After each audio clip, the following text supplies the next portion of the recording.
Welcome to today's Explainer. We are diving straight into a truly intense, visceral financial journey today.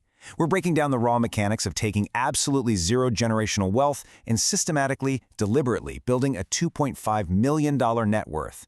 We hear so much about inherited wealth these days, but the source material we're dissecting right now, it lays out the exact playbook for the rest of us, the ones who literally have to build the whole shebang from scratch.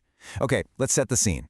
Imagine you're 22 years old. The will has just been read, and the reality really sets in. There's no estate, no trust fund, no grandfather's business waiting to hand you the keys. You're sitting alone in a small apartment. The fridge is humming a little too loudly, the floor feels cold, and you open your banking app. Your checking account holds exactly $843. That's it. That is everything you have to your name today. Every single dollar. There's no rescue coming, guys. There's no secret safety net. This number represents the absolute bottom. And honestly, for a lot of people, it's a terrifying place to stand. And then the immediate crushing tension arrives. Rent is due in just 11 days, and the uncompromising cost of that rent is exactly $1,300. So you look at your $843. You look at the $1,300 due. You do the math twice, maybe 3 times, but man, the math just doesn't change. Which leaves you staring at this terrifying shortfall, minus $457. You're quite literally out of money before the month has even finished, and you haven't even gone grocery shopping yet. This is that claustrophobic math that defines the starting line for so many of us. And what's absolutely crucial to understand here is that if you're in this position, you're not an anomaly. Half of every person in this country sits firmly in that 50% who will inherit absolutely nothing. Zero. Meanwhile, if you look at the same age bracket, the top 10% of earners are sitting north of $700,000 in assets, while the median hovers at a mere $39,000. That gap, it isn't just about talent or work ethic, it's starting capital. It's the reality of a 30-year head start that you simply didn't get. Now, you could spend your whole life resenting the inheritance you didn't receive, but remember, rent is still due in 11 days. So the real deal starts the day you finally stop waiting for a door to open. Section 1. Time is your greatest asset. Building the runway. You might not have capital right now, but if you're young, you possess the single most undervalued asset in personal finance, and that's time. You have decades. You have the runway that the wealthy literally cannot buy back. To use this runway, you take a survival job paying $42,000 a year. After taxes and deductions, your take-home pay is around $2,800. Rent, groceries, utilities, transit, phone, insurance, those bare minimums eat up $2,480. You're left with just $320.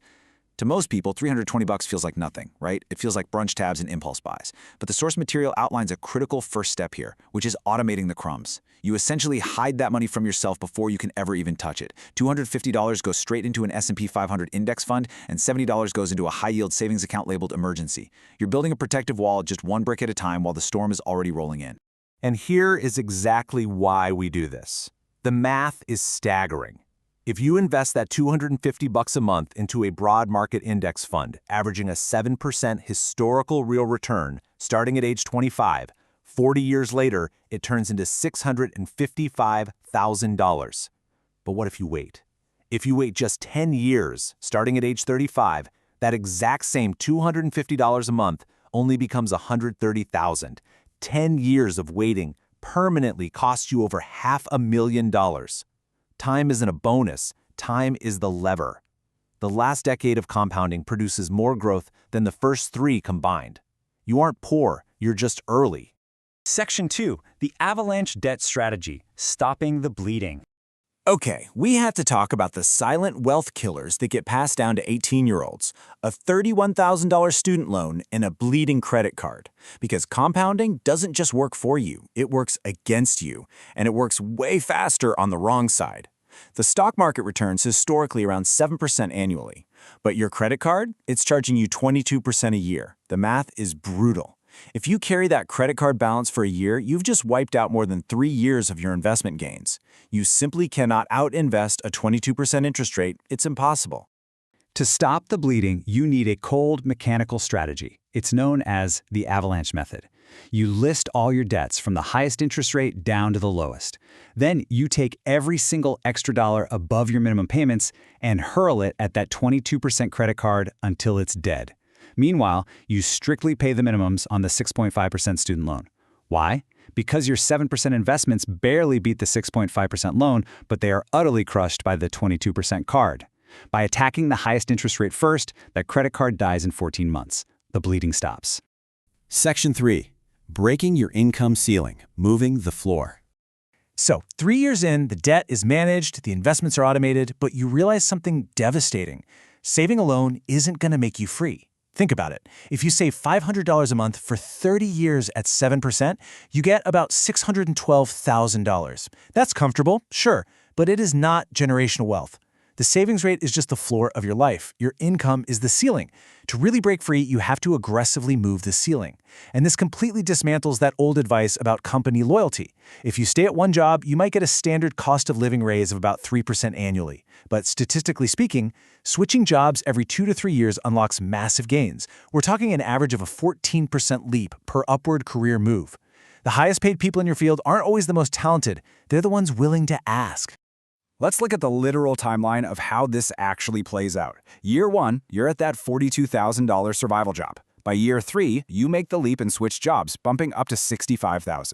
Year 5, you upgrade your skills and deliberately move again for $88,000.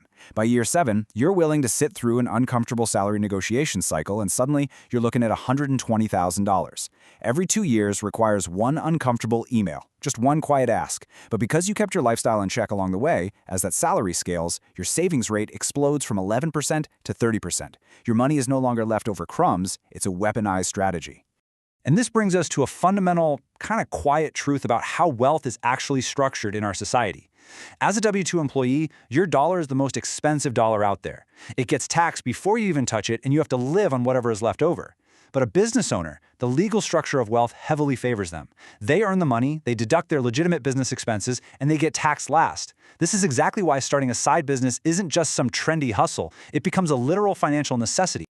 But let's be real. Building that business is grueling. Just look at the reality of the timeline. Month 1, you earn absolutely zero. You keep going anyway. Month 3, you get a real signal. $600 lands in your account. By year 2, it's a steady $1,500 a month. By year 4, you start wondering if it's outgrown your day job. But remember this golden rule from the source material. Do not be romantic about entrepreneurship. You rely on numbers, not feelings. You never quit your main job until the side business has consistently out-earned it for 12 full months. Period. You have to be prepared, because the storms are inevitable. They always come. Think about the 2008 crash, where 40% of American household wealth was wiped out in 18 months, or the 2020 lockdowns taking 22 million jobs in just 2 months, a sudden 10 a.m. layoff meeting, a medical bill that doesn't quite match your insurance plan. Statistically, you will face at least one event in your working life capable of completely wiping out the unprepared in an instant. But it won't wipe you out. Why? Because you built the wall. Remember those $70 crumbs you started putting away back when you were 22?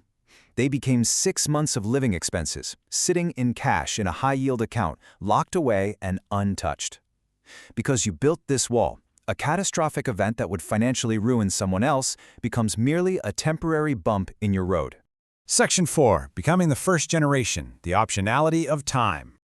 Let's fast forward 20 years. This is the culmination of all those quiet, deliberate decisions. Your investments have finally hit that steepest upward compounding curve and sit at $400,000. Your mortgage is paid down. Your side business clears more in a single quarter than your first job paid in an entire year. The credit cards are paid in full automatically every month. So what did you actually build? It's not about luxury cars parked in the driveway. The spreadsheet doesn't show the real prize. The ultimate goal is right here. You bought the absolute freedom to say no. You can walk away from a bad boss, move to any city you want, and refuse any relationship that costs you more than it returns. Wealth is simply the optionality of your time. You manufactured the door that a rich kid is born with, dollar by quiet dollar. Bringing this whole journey full circle. Remember that empty will at the very beginning? The one that left you sitting there with $843? It's gone, because the kids you raise will start somewhere entirely different. The house, the portfolio, the business, all of it transfers. But honestly, more importantly, the playbook transfers. The will that gets read 50 years from now has your name on the very first page. You are the document. You are the estate. You're the first generation that stopped waiting for a door to open. So I want to leave you with this provocative thought as we wrap up today's explainer. You inherit nothing, but you build everything. Look at your own checking account today. Really look at the numbers. What are you going to write in your notebook right now to ensure that you are the first generation that stops waiting and starts building the wall? Start stacking those bricks today. Thanks for joining me on this deep dive. I'll catch you next time.